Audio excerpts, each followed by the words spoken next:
बारदा शुमाली, सादत हसन मंटो।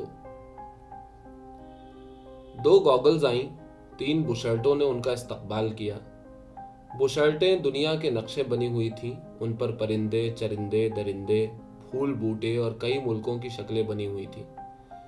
दोनों गॉगल्स ने अपनी किताबें मेज पर रखी, अपने डस्ट कवर उतारे और बुशर्टों के बटन बन गई। एक गॉगल ने उस बुशर्ट से जो खालिस अमरीकी थी कहा, आपका लिबास बड़ा वाहियात है। वो बुशर्ट हंसा, तुम्हारे गॉगल्स बड़े वाहियात हैं। इसे लगाकर तुम ऐसी दिखाई देती हो जैसे रोशन दिन अंधेरी रात बन गया है। उस अंधेरी रात ने उस बुशर्ट से कहा, मैं तो चांदनी रात हूं। अमरीकी बुशर्ट ने उसको एक कोहे हिमालय पेश किया जो बहुत ठंडा और मीठा था। उसने चम्मच से उस कोहे हिमालय को सर कर लिया, लेकिन उस मुहिम के दौरान में उसको बड़ी कोफ्त हुई। वो बर्फों की आदी नहीं थी। वो मजबूरन अपनी सहेली दूसरी गॉगल्स के साथ आ गई थी कि वहां उसका चहीता बुशर्ट मिल गया। दूसरी गॉगल्स अपने बुशर्ट से अलहदा बातें कर रही थी। आज तुम इतनी हसीन क्यों दिखाई दे रही हो? मुझे क्या मालूम, अपनी चिकें उतार दो। क्यों? मुझे तुम्हारी आंखें नजर नहीं आती। मेरा दिल तो तुम्हें नजर आ रहा होगा। नजर आता रहा है, नजर आता रहेगा, लेकिन मुझे तुम्हारी आंखों पर यह गिलाफ पसंद नहीं। तेज रोशनी मुझे पसंद नहीं। क्यों? बस नहीं। तुम्हारी बुशर्ट भी मुझे पसंद नहीं। क्यों? इसलिए कि उसका डिजाइन बहुत बेहुदा है। ऐसा मालूम होता है कि आइसक्रीम में कीड़े मकोड़े चल रहे हैं। तुम खा तो चुकी हो। मैंने तो सिर्फ चखी है, खाई कब है? आप बारदा शुमाली में सिर्फ आइसक्रीम चखने के लिए ही आती हैं। आप मजबूर करते हैं तो मैं आती हूं, वरना मुझे इस जगह से कोई रग़बत नहीं। मैं ये चाहता था कि हम दोनों मिलकर कोई मुहिम सर करें। कौन सी मुहिम? बेशुमार मुहिमें हैं, लेकिन एक सबसे बड़ी है। कौन सी? किसी आतिशफशा पहाड़ के अंदर कूद जाएं और वहां के हालात मालूम करें। मैं तैयार हूं, लेकिन फिर मैं यहां आकर आइसक्रीम जरूर खाऊंगी। मैं खिलाऊंगा तुम्हें। दोनों बाहों में बाहें डाले एक ऐसी दोज़ख में चले गए जो आहिस्ता आहिस्ता ठंडी होती गई। उस गॉगल्स की सारी किताबें उस बुशर्ट की लाइब्रेरी में दाखिल हो गई। दूसरी गॉगल्स ने अपनी बुशर्ट को अपने ब्लाउज की सारी किताबें पढ़ाई, मगर उसकी समझ में ना आई। ऐसा मालूम होता था कि वो बुशर्ट किसी घटिया किस्म के दर्जी की सिली हुई है। उसने बारदा शुमाली में उससे कहा, तुम आइसक्रीम ना खाया करो, हम आइंदा आतिशी हाउस में जाया करेंगे। दूसरी गॉगल्स कुलबुलाने लगी। उस कुलबुलाहट में उसने अपनी बुशर्ट के काज बनाने शुरू कर दिए और उनमें कई फूल टांग दिए। ये बुशर्ट घटिया किस्म के दर्जी की सिली हुई नहीं थी। असल में उसका कपड़ा खुरदुरा था, जैसे टाट हो। उसमें दूसरी गॉगल्स ने अपनी मखमल के कई पेवन लगाए, मगर खातिर ख्वाह नतीजा बरामद ना हुआ। वो आतिशी हाउस में भी कई मरतबा गए। वहां उन्होंने कई गिलास पिघली हुई आग के पिए, मगर कोई तस्कीन न हुई। दूसरी गॉगल्स हैरान थी कि उसका बुशर्ट, जिसके लिए उसने अपने ब्लाउज के तमाम बखिए उधेड़ दिए, उससे मुल्तफित क्यों नहीं होता।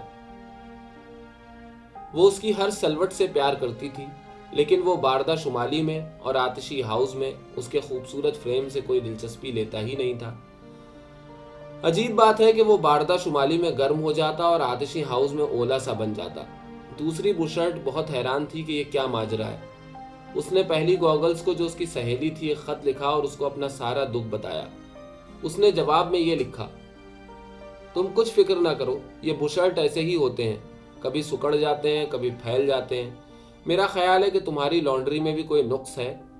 इसे दूर करने की कोशिश करो। तुम्हारी इस्त्री भी ऐसा मालूम होता है खराब हो गई है, उसे ठीक कराओ। कहीं करंट तो नहीं मारती? दूसरी गॉगल्स ने उसे लिखा, कभी कभी मुझे ऐसा महसूस होता है कि मेरी इस्त्री करंट मारती है।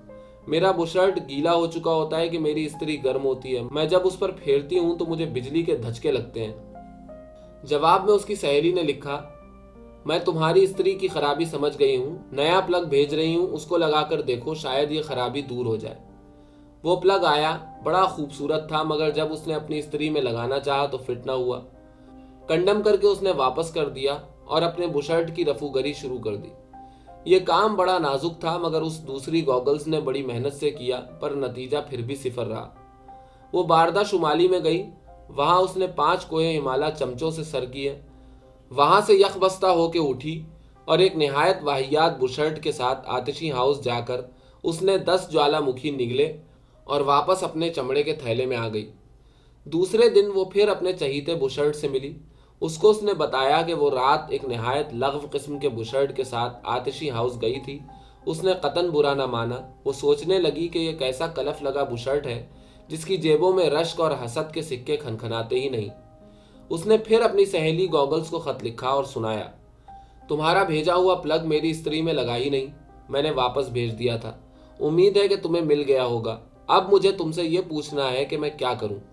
وہ میرا بشرٹ سمجھ میں نہیں آتا کیا شے ہے، خدا کے لیے آؤ، میں بہت پریشان ہوں، اپنے بشرٹ کو میرا سلام کہنا، میرا خیال ہے کہ تم اس کو ہر رات پہنتی ہو، اس کا کپڑا بڑا ملائم ہے۔ اس کی سہیلی اس کے بلاوے پر آ گئی۔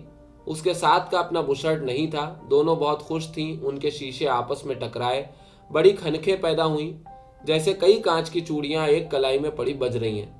اس کی سہیلی گوگلز کا فریم سنہرا تھا۔ اسے دیکھ کر دوسری کو تھوڑا سا رشک ہوا، مگر اس نے اس جذبے کو فوراً دور کر دیا اور اس سنہرے فریم کا تعارف اپنے بشرٹ سے کرایا تاکہ وہ اس کے متعلق کوئی رائے قائم کر لے اور بتائے کہ اس پر استری کس طرح کرنی چاہیے تاکہ اس کی سلوٹیں دور ہو جائیں۔ وہ اپنی سہیلی کے بشرٹ سے بڑے تپاک سے ملی۔ اس نے بڑے غور سے اس کا ٹانکا دیکھا، مگر اسے کوئی عیب نظر نہ آیا۔ وہ اس کے اپنے بشرٹ کے مقابلے میں کئی درجے اچھا سلا ہوا تھا۔ ان دونوں کی ملاقاتیں ہوتی رہیں۔ آخر ایک دن انہوں نے باردہ شمالی جانے کا پروگرام بنایا۔ وہ معلوم کرنا چاہتی تھی کہ اس بشرٹ کا رد عمل کیا ہوتا ہے۔ وہ اپنی سہیلی گوگل سے کہہ گئی تھی کہ وہ اپنے شیشوں میں سے اس کے بشرٹ کو دیکھنا چاہتی ہے۔ جب وہ باردہ شمالی میں گئے تو وہاں اس بشرٹ کو آگ لگ گئی جس میں اس نے اپنے ساتھی گوگلز کو بھی لپیٹ میں لے لیا۔ دونوں دیر تک اس آگ میں جلتے رہے اور اسے بجھانے کے لیے آتشی ہاؤس میں چلے گئے۔ چونکہ آبلے زیادہ پڑ گئے تھے اس لیے وہ کئی دن ان کا علاج باہر کرتے رہے۔ دوسری گوگلز حیران تھی کہ یہ دونوں کہاں غائب ہو گئے ہیں۔ اس کے دونوں شیشے دھندلے ہوتے جا رہے تھے کہ اچانک اس کی سہیلی کا بشرٹ آ گیا۔ اس نے اس کو نہ پہچانا اور کہا، معاف کیجیے گا، میرے شیشے دھندلے ہو گئے ہیں۔ اس نے فوراً اس کے شیشے نکالے، ان کو اپنی سانسوں سے پہلے گرم پھر نم آلود کیا اور اپنے دامن سے پونچھ کر صاف کر دیا۔ وہ حیرت زدہ ہو گئی۔ اس کی زندگی میں اس کے شیشے کبھی اتنے صاف نہیں ہوئے تھے۔ دونوں باردہ شمالی میں کوہ ہمالہ کھانے کے لیے گئے۔